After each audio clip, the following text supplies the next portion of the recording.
Good morning and welcome to the first ever Mental Health America of Indiana digital conference. My name is Steve McCaffrey and I am President and CEO of Mental Health America of Indiana. I'd like to thank you for your participation today and your support of this event. As you may recall, Mental Health America had originally planned to hold our Mental Health and Addiction Symposium on this day at Union Station.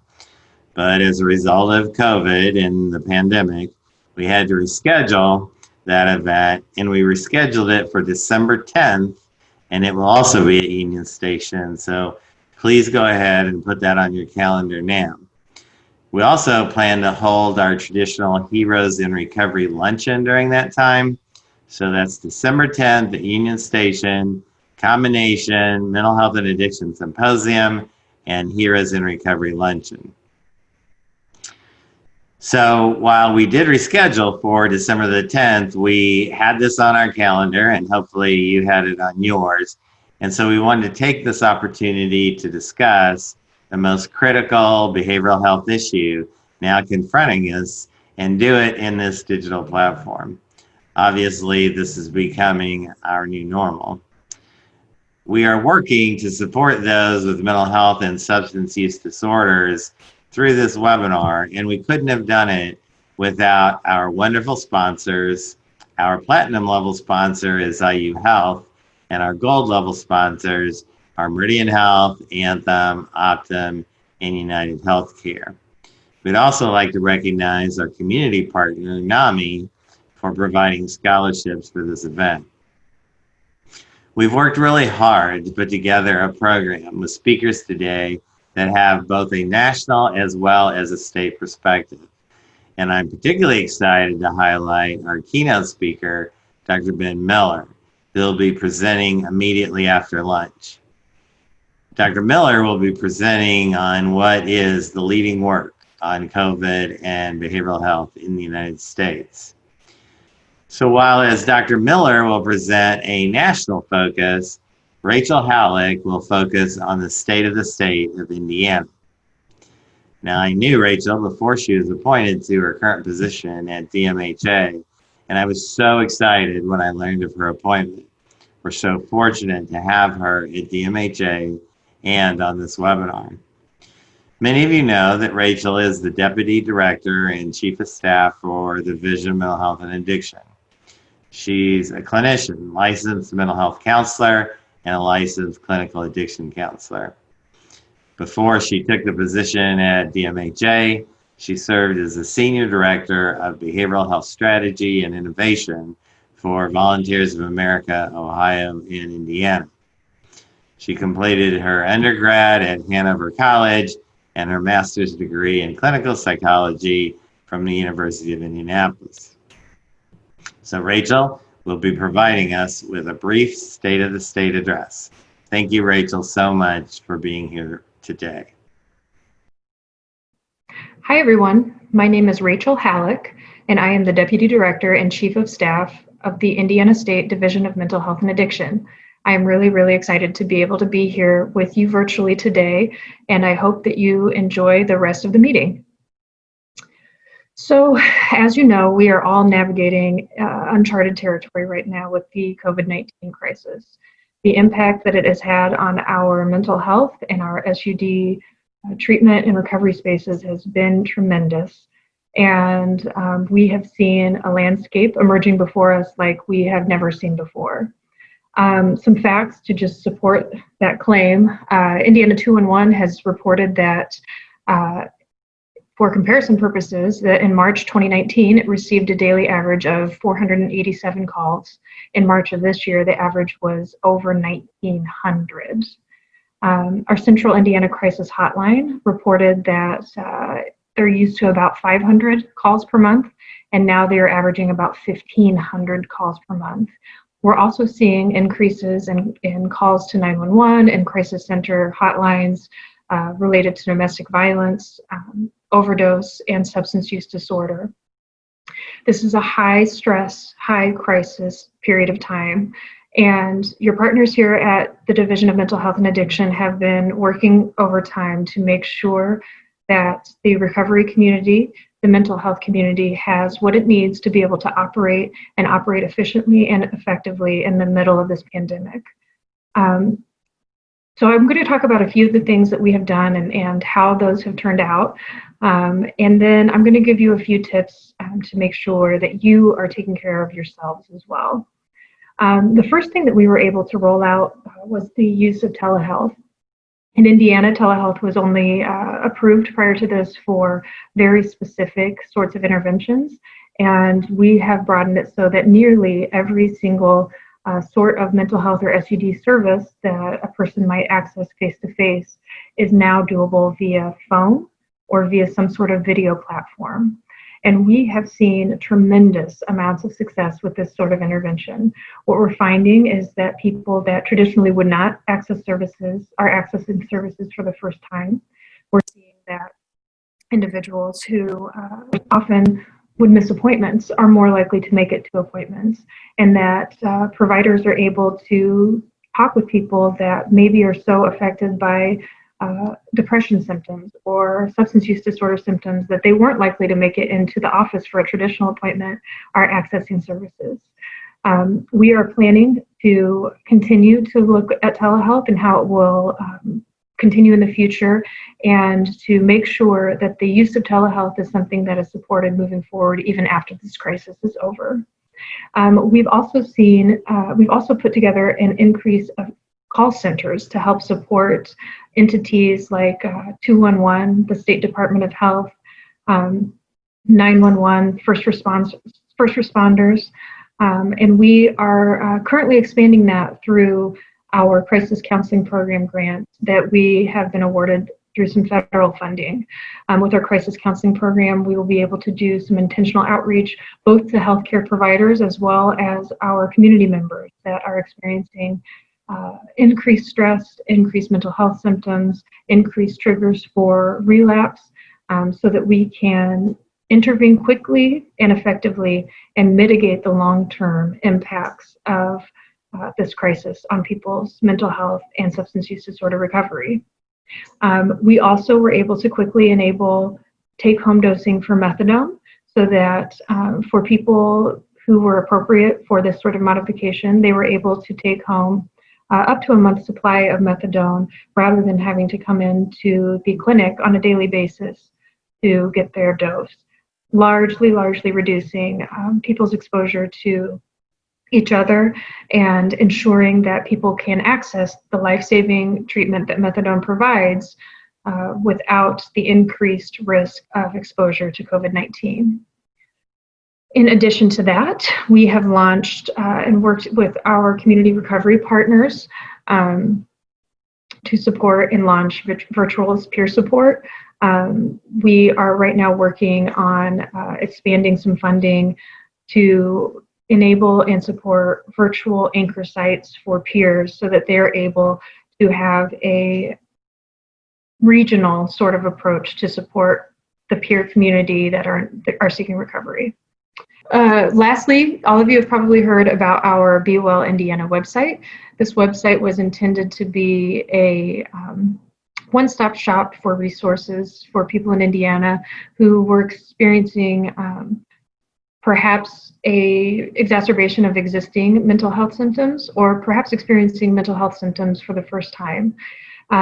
Within that website are a number of resources, including resources around mental health self-assessment to see objectively how do my symptoms compare to other people, and could some sort of treatment be an option for me to help me get better and feel like I'm functional within my space. Additionally, within the website, there are a number of videos there with some actual take-home self-help tips on how to deal with things like talking with your children about COVID-19, how to manage grief from the loss of maybe a loved one or our jobs, fear related to our incomes. How do I tell if the stress that I'm experiencing is normal for what it is that we're dealing with versus maybe something that needs some sort of professional intervention. I encourage everyone to go to bewellindiana.org and check it out if you have not already done so. Lastly, I just want to say thank you to all of you out there who have been providers and on the front line of support for our community. Without each of you, our community would feel very alone. We would have a skyrocketing rate of relapses, mental health symptoms, mental health crises would be through the roof, and the stress and the hardship that people are already facing would be far worse than it is.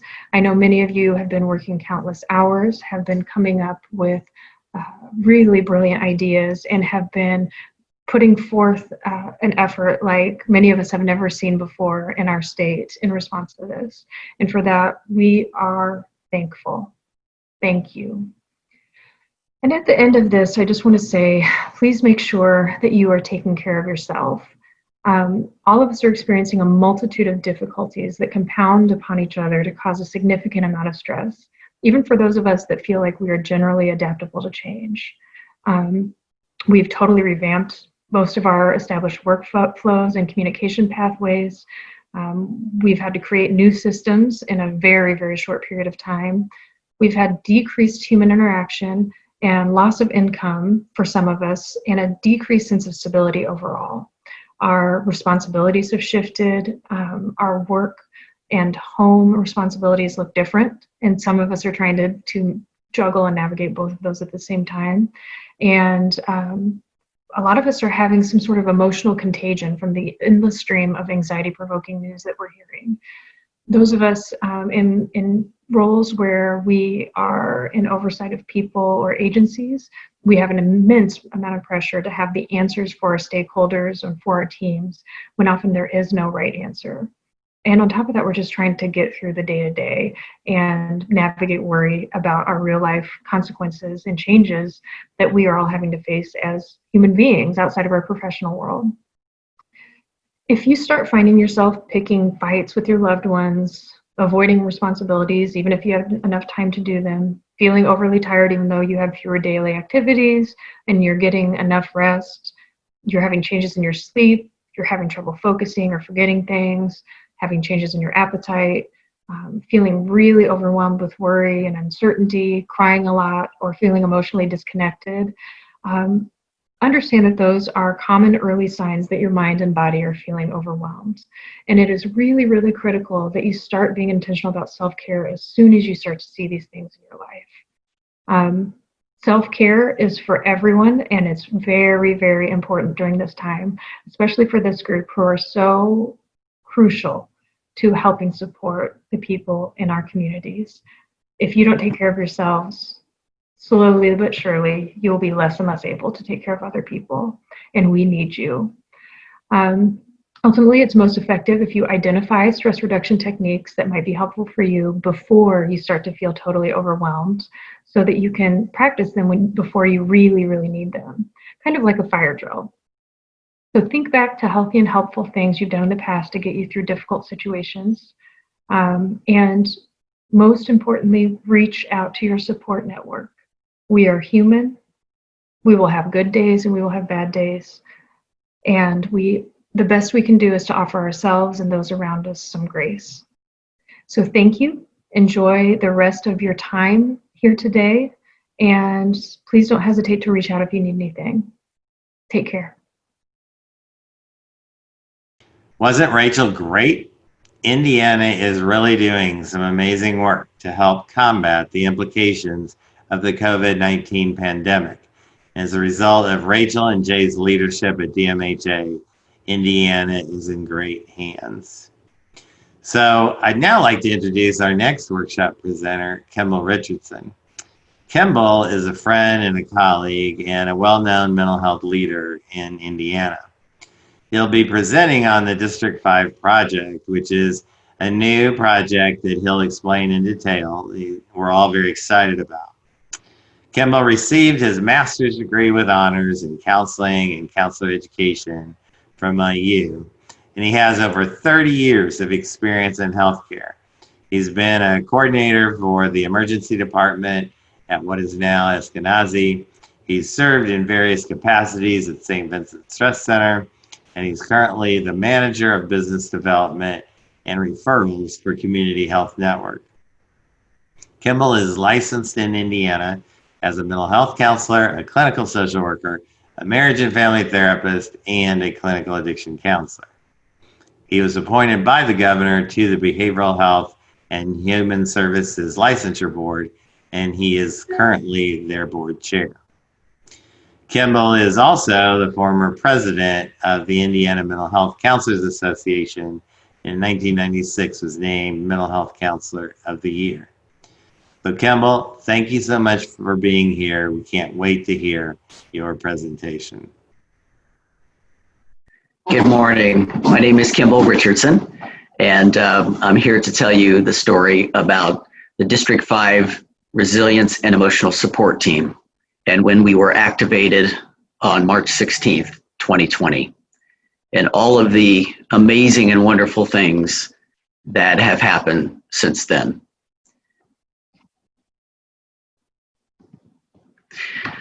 This is me, obviously, looking hopefully somewhat dapper, if you think. But this was my life for days and days and days and hours per day when we started this mission. I decided from the very beginning that I was going to try to dress the way I normally do every day, even though I literally sat right there, right where I'm sitting now, frankly, but right there on my dining room table, probably for 18 hours a day, like many of the folks on the committee, for weeks at a time. And I don't even remember my wife taking that photograph of me, but she did. And so I thought I would just show you what our work was like. So we were activated by the Division of Mental Health and Addiction to provide support. We were asked the weekend prior to that Monday that we needed to get some things together. So we really had maybe 24, 48 hours to get a task force together to understand what the mission was and to get going. Some of you may be aware of this, so this may be review. For others, this may be new information. But the state of Indiana is divided into what we call districts, according to the Department of Homeland Security. And each district in Indiana has emergency management and crisis intervention support. Several years ago, maybe 10, 15 years ago, the person who was in charge of disaster mental health services for the state, and in fact, there was one person whose job it was to manage those services, Drew Klatt, many of you know him, was in charge of this system and helped to put it together. Over the years, after Drew passed away and several other people were in that position, they consolidated some of the duties, and then they didn't have one person just doing that as their whole role. So it was tough to maintain all the teams in all the districts. But being the most populous, if you will, District 5, which is Marion County and the surrounding 7 counties, we did our best to maintain the team and to be current on activities and trainings and whatnot. Some of the other areas teams also have remained active as well. But very quickly, we amassed a lot of people that were willing to help. And the regular way that we tried to reach out to our current, or what was then, as of about 2 months ago, our District 5 call-out list was not as effective. We had been working for a couple of years with the MESH Coalition, with Michael Ross from DMHA when he was in that position, to get a really good call out system, because we thought we just wanted to be prepared, of course. We had absolutely no concept about COVID-19, but we were thinking there might be, God forbid, a mass shooting or some kind of other tragedy that would necessitate a rapid call out. And so we, at the time, had decided, let's do an app. So we created an app that we used to call people out. And we had a few people that said, hey, I'm available and not available, but we didn't have enough. So we just started either calling people we knew, or people would call us and say, hey, I heard you guys got something going on. Can we participate, or do you need anything? And so ultimately, these are all of the organizations. I hope to goodness I didn't forget anybody, but these are the organizations that have been participating. Not everybody started out, frankly, from the very beginning. Some were added on several weeks later, but all of these folks have been volunteering their time to these missions.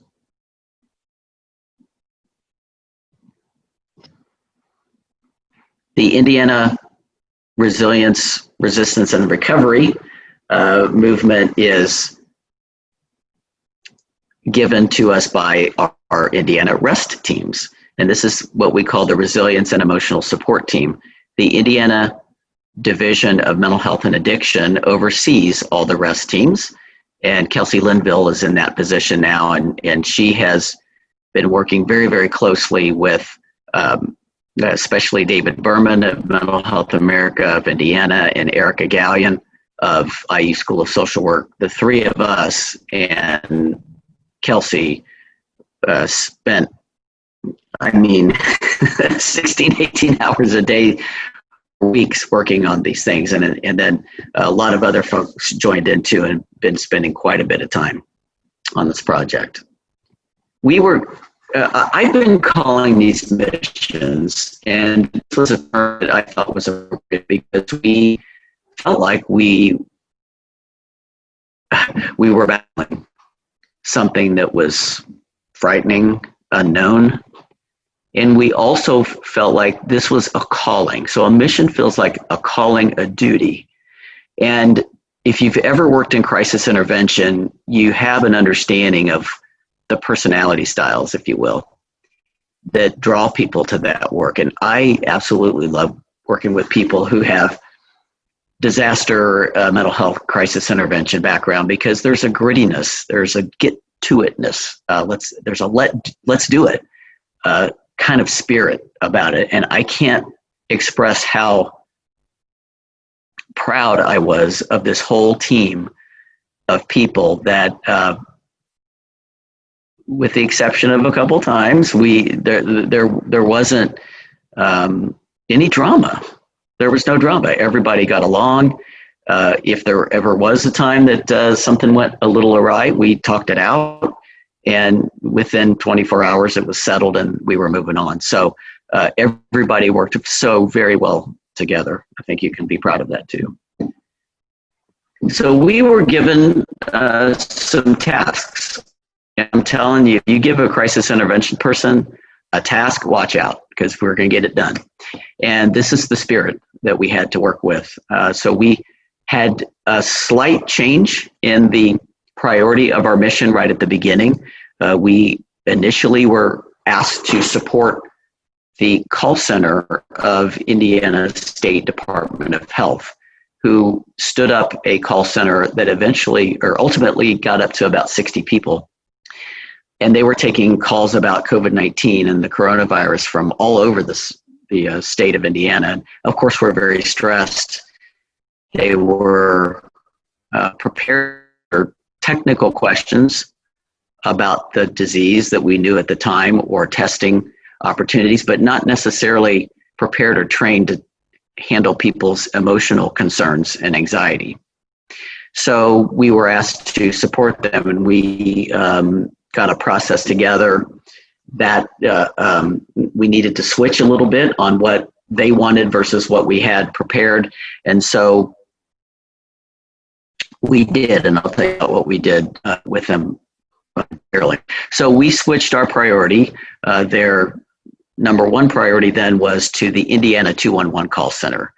Several weeks, probably 2 weeks prior to the District 5 team being activated, I was working with our internal peer support program at Community Health Network, and I contacted Indiana 211 to see if they would be willing to come and help and support us with some of our efforts. And I found Jamie Farron, who was super responsive, very agreeable, and very pleasant to work with. So she and I had known each other maybe a couple of weeks prior to the activation of District 5. And I said, hey, would you be interested in joining this call with us? We've got some things going on. She said, sure. Well, in listening to her talk about her staff and their work and their call center, we just simply said, do you think your staff would like to be supported? It sounds like they could potentially be helped by that. And she said, absolutely. So she was very open to the idea. We proposed some options to her. She basically just said, yes, whatever we need to do. And let me tell you what we did. This was the information about the 211 mission. So we had a couple different phases. This, as you can see, the start and the stop dates there. We literally, as I'm taping this presentation to you, I literally finished the last call in check-in. We did have a start date on the 211 check-in, and we thought we would use smaller groups. They have, I think I had mentioned, they have maybe 39, 40 FTEs at the time. 34 of those people had only been working at 211 for 5 months or less. So this was a brand new workforce. And prior to the pandemic hitting Indiana, 211, which is a resource call line, was somewhere between 1,000 and 2,000 calls per day, and they're 24/7. So somewhere in there, 1,000 and 2,000 calls per day. At their highest point, their staff were receiving 25,000 calls per day. So as you can imagine, this was extremely overwhelming for the staff who are new, who are trying to get used to their job, who are trying to get used to life now with the pandemic in their personal life, now in their professional life. So our mission was very vital and crucial, which was, number one, keep people healthy. Number two, keep people in service. And we were trying to help Jamie and her good staff keep their workforce, frankly. So we thought that meeting with them in small groups, and we thought that would be somewhere between 3 and 6 people per group. And we thought twice a week would probably be about right. We thought every day would be too much. We thought once a week might not be enough. So we settled on twice a week. And then we also decided to put co-facilitators in the group. And everything that we're doing and deciding, it's literally happening in the moment. Somebody has an idea and we think it's good, we go with it. We decided to have co-facilitators. One of the facilitators would be a mental health professional, and one would be a peer support professional. And we understand that peer support can mean several different things. In the context of 211, we decided these would be folks who have had special training to provide peer support in perhaps mental health, but more likely in substance use or addiction issues. These were folks that generally didn't know each other prior to this event, got to know each other pretty quickly. And we also devised a way to ask people questions. And we called it a check-in. And originally the idea came from a pilot project that I did at Community Health Network. And one of the things that we switched around from what had been used before that worked a lot better was originally the idea was to check in with people at the end of their shift. But that didn't work out as well because, frankly, not everybody ends their work at the same time.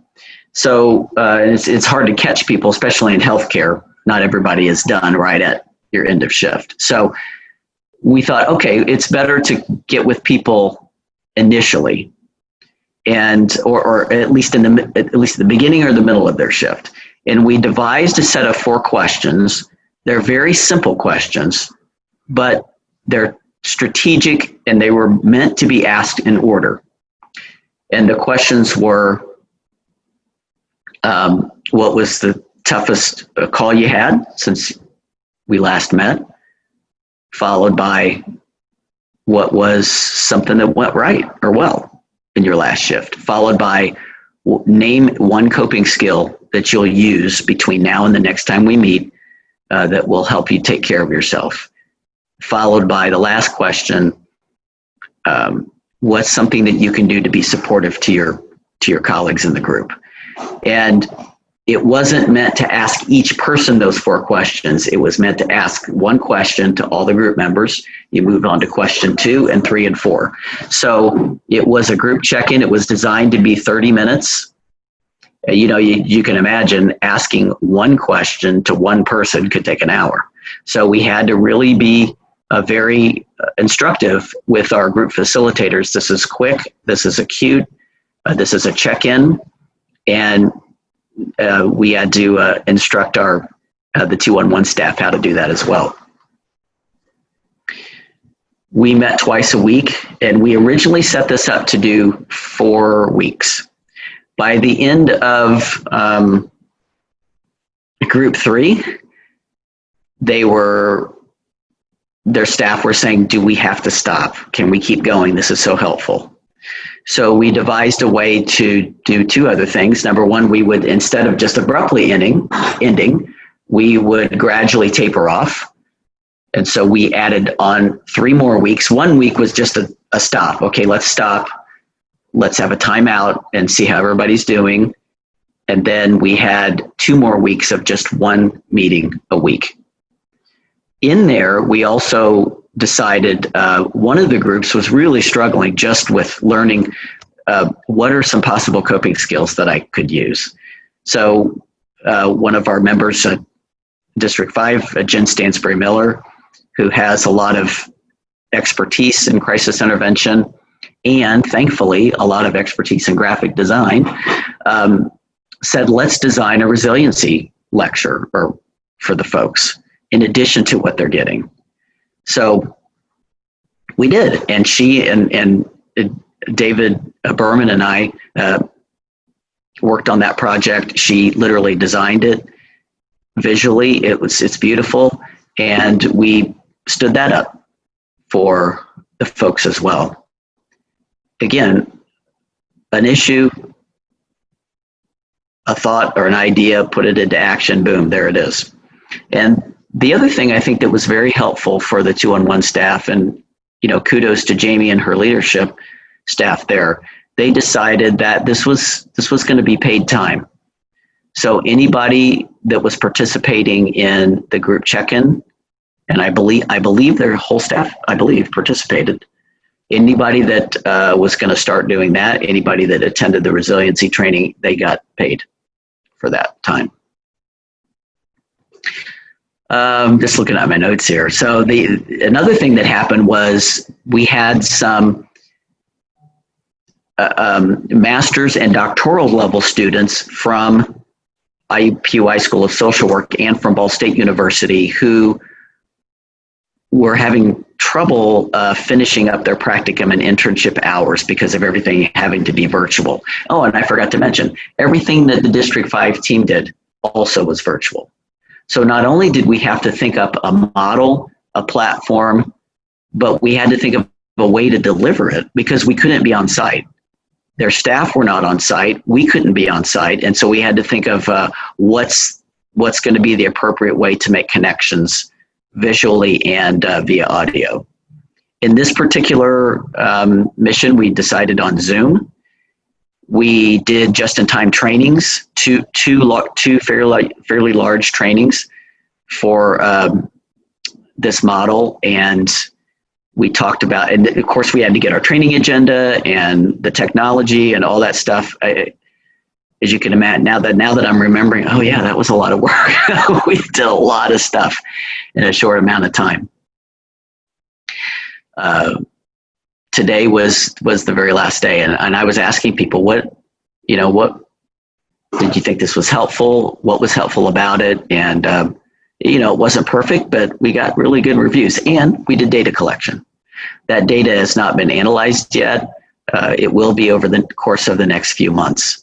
But we did want to make sure that we were being not only coming to these missions with big hearts, but with smart minds too. So we want to make sure that we can tweak things as need be, and we can provide some information to others moving forward. Indiana State Department of Health said we do absolutely still have some staff that could use some support. So for them, we said, what would you like? Here's what we can do. And they said, well, we would like for you to have an open phone line so that they could call whenever they wanted. And we did. We stood up a phone line. And again, thanks to our partnership with the folks at 211, they dedicated a phone line just to the ISDH staff. We quickly, and I mean quickly, we had to figure out how are we going to sign up volunteers. So we used Sign Up Genius at the time to amass a lot of volunteers very quickly, signing up for shifts that were between 10 a.m. and 2 p.m. And we divided it up into twos. So you could either sign up for 10 to noon, noon to 1. You could sign up for both if you wanted to. But you would, and we had to train people. How do you use Ring Central, which is the phone platform that 211 uses? We had to train people to do that. Those were two different just-in-time trainings. And we trained people how to collect the data. And we wrote out a script for people on how to introduce themselves, what to say. Of course, most crisis intervention folks know how to do this, but if they needed a script to follow, we had one. We also reminded and retrained people just in time on psychological first aid and for critical incident stress management, one-to-one model for another mission.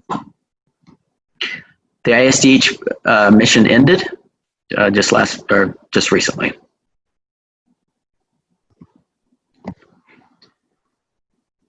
Ed Ryder, who's the executive director of Indiana State 911 Dispatch, has been on our call from day one. And he said, we've got some dispatchers that are struggling. So we said, maybe that could be a mission.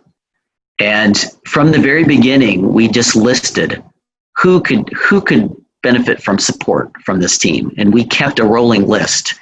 And as we thought it was, we got the go-ahead from DMHA, or we thought it was appropriate timing, and we had the right people in place, we would add a mission to what we were doing. So we added 911 dispatch. In addition, we said, well, maybe just not all dispatch folks, but maybe police, fire, and EMS are, what we used to say are traditional first responders.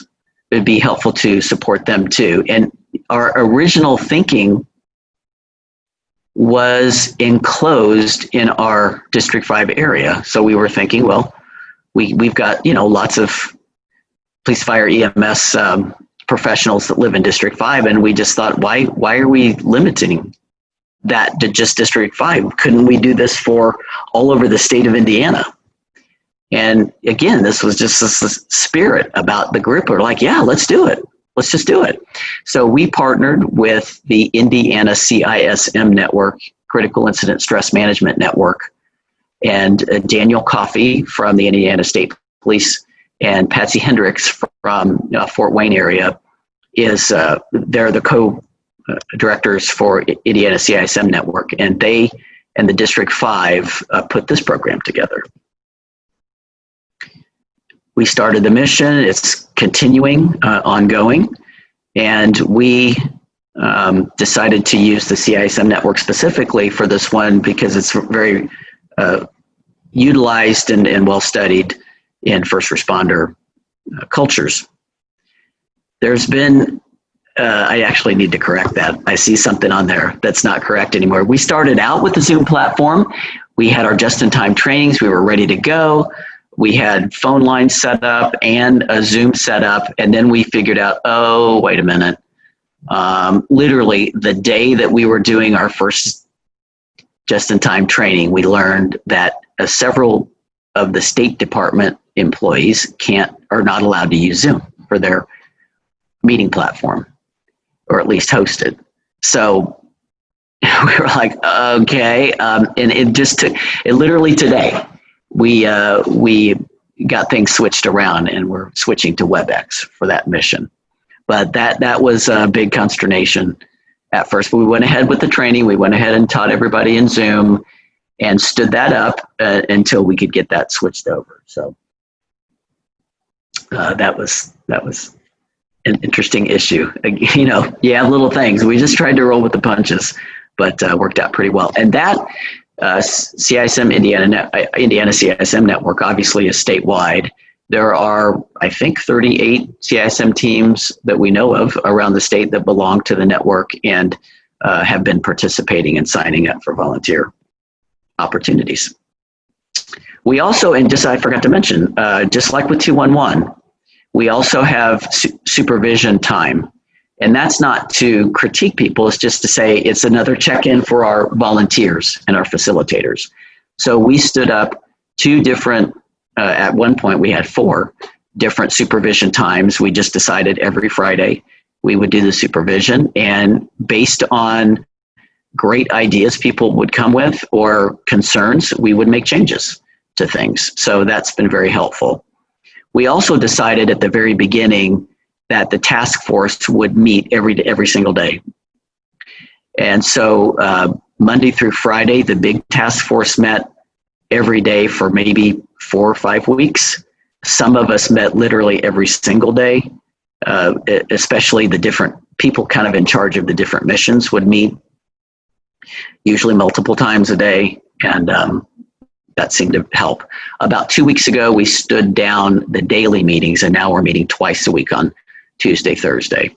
And, you know, frankly, that there's pros and cons with that. We probably don't need to meet every day right now, but going down to 2 times a week, it did cause a few communication issues.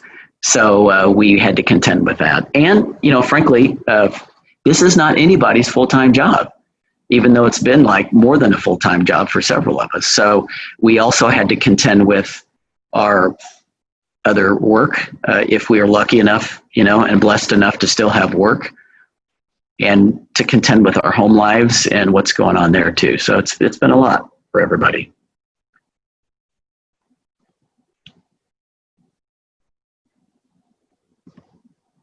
Okay, so I'm sorry guys, that should say the Indiana Department of Workforce Development is another opportunity. So from the very beginning, there was a discussion about let's support workforce development call center staff who are taking calls from people having concerns with unemployment or the stimulus check and whatnot, and perhaps they're overwhelmed. Well, guess what we found out? They are. They were pretty overwhelmed. So we quickly met with one of their directors. They were very open to the idea of support. We said, we already have this line going on for the State Department of Health. We can just tap you into that. We've already got a volunteer force set up. All of the volunteers for those 2 missions were all master's or doctoral prepared mental health professionals. For the 911 and first responder mission, you could be either a mental health professional or a peer support professional, but you had to be trained in CISM to be allowed to volunteer for that mission. And here's what we offered for workforce development folks. That mission ended as well. From the beginning, we thought perhaps the Department of Correction could use some support for their staff. And in fact, they did. They didn't start out right away. So this was a mission several weeks later. That's just now getting started. We have trained their staff in 2 just-in-time trainings, and they're going to use several different things. So each of these missions is slightly different. It's using different models. It's using different intervention tools, different volunteer staff. And in this particular one, some of the people who are intervening are going to be reimbursed by a grant. So that was great news too. So we're not only offering this to Department of Corrections, but it just so happens Community Health Network has a psychiatry residency program now in its 4th year. One of our residents just happened right before the pandemic started. This was pure coincidence, but just started a disaster psychiatry rotation as an elective. I mean, talk about an awesome life experience. So he has been with us now for a few weeks, and he is going to be recording some videos for Department of Corrections staff about stress management as well. I got a call from the Indiana Department of Transportation. This did not come through the District 5 team. It came from a personal reference, but we talked to them about they had an interest in teaching their staff about stress management. So I met with their leadership and said, let me run something by you. Would you be interested in a couple of different things, not just a presentation from me per se, but would you be interested in something from our whole district and something that we could offer to you? They were very interested in that. And so what we did was offer them 2 different presentations. One we titled Mental Health 101. We focused on issues of teaching people about depression, anxiety, and substance use, and different ways that they could be aware of those signs and symptoms, and then how can you get help. We did that already. Dr. Jake Mullinex, the psychiatrist that's doing our residency now, and I did that presentation. Again, these are all virtual. We used a different platform for this one. And then we're going to, I said, we have this pretty cool resiliency presentation that comes with the workbook. They were all about that. Originally, they just said, could you record it? And then we'll just push it out to our staff. Dr. Mullinex and I recorded our presentation recently, and that's being pushed out to the staff. But they changed their mind and said, we really want the resiliency presentation to be live. It's not going to be in person. It'll still be virtual, but it's going to be live, and it's coming up in next month. Okay, so what have we learned so far? Some of our missions have ended, some are ongoing, and some perhaps are just beginning, because I already got 2 other calls this week from outlying counties asking for support. I've done a couple of presentations on the District 5 mission so far, and some of that word is getting out of some of the things we're doing, and they're asking, is it possible that some support could be provided to our area as well? So some to be continued perhaps. But, just in thinking about things over the last few weeks, I wrote down some notes, and perhaps they'll be helpful to you. I had this visual image as we were working, that we were walking across a bridge into the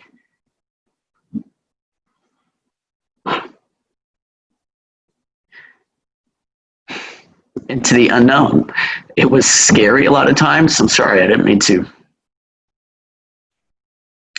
get emotional, but we've been under a lot of it's personal pressure, under so much pressure. We've been working so long and so hard, and a lot of times didn't know what was happening. It was fun and it was exhilarating, but it was a little stressful at times, and we were literally building this bridge at the same time walking across it. So first thing I said is you have to connect with people you trust. We had to trust each other. We've got each other's backs. It just so happens we all seem to like each other. So that was good. And most of us, some of us knew each other before we got on the task force together, and some of us had just met for the first time, but at least somebody, everybody was vetted. So nobody came to the task force as an unknown person, to at least David, Erica, and I. Everybody's been great. It's really good to have, I just call it a pioneering attitude, that we are building something, we're going somewhere that we've never gone before. This is new. This is the first time we've ever done this in the history of our state, maybe in the history of the world, I don't know. But let's do it. Let's go see what's out there. Even though it can be a little scary and overwhelming sometimes, it's exciting too, to do something new and different, and to know that you're going to do something that's helping our sisters and brothers, our fellow Hoosiers, and that's so rewarding, of course, as you can imagine. Now, it's important, that we base our decisions on good practices, things that we have been trained in, and things that we know work. So psychological first aid, critical incident stress management, and the other trainings that people have had in crisis intervention are very, very helpful and had that base about us. But guess what? Make stuff up. We did. We made stuff up as we went along. Now, there had to be a rationale and good reasoning, of course, behind it, but we literally made stuff up. And if something didn't work, we stood it down. If something worked, we kept it going. And that was part of that pioneering spirit as well. Boy, I'm one of those people that I have to keep reminding myself that change is okay, change is normal, change is good, but it's tough sometimes. I kind of like routines. So, but I had to get over that pretty quickly, to be frank. So having a flexible attitude, I'll put it that way. You make changes and you just do it, and you move on. Okay, now these are my personal terms, but I said you're going to get crusty and crushed. So crusty means I did lose my temper a couple times with some folks, and I immediately regretted it, and I apologized profusely, and we talked it out, and I said, this is because I've not had any sleep more than like 2 to 3 hours a night for weeks on end, and we're doing this mission, and we're go, and we had a couple times where our missions our spirits got dampered. I'll just put it that way. But we quickly rebounded. We rebounded from that, and you move on. And so all friendships are still intact. Everybody's good to go. But I think everybody understands that, with that kind of an amount of pressure, every once in a while, somebody's going to get crusty. I think this is important. I think that our team would agree too, that it's important to have hard starts and stops, so that you have, when are we going to start a mission? Sometimes we literally said, we're going to start it on this day, and it'd be like 2 days later. We weren't ready. We weren't prepared, but we did. We said, we're just going to have to do it, and we're going to have to figure out how to do it. And that's part of the pioneering spirit, the go-get-'em attitude, really worked out well. And some of these missions, probably could go on for a long time, but I think, it's important to have hard stop times too, to know we're done with this mission, and we either it's done and over, or we're going to move on to something else. And finally, there is not a meeting or an interaction with District 5 that goes by where we don't profusely thank people. And I never get tired of this. We thank people, we give shout outs. These are volunteers and people giving up their personal time and effort and expertise. And it's just so important to thank people for what they've done. So in that, I want to thank you for listening and for your support. Thank you for inviting me to give the presentation, for allowing me to be a leader and to give back to our Hoosiers. Thank you so much.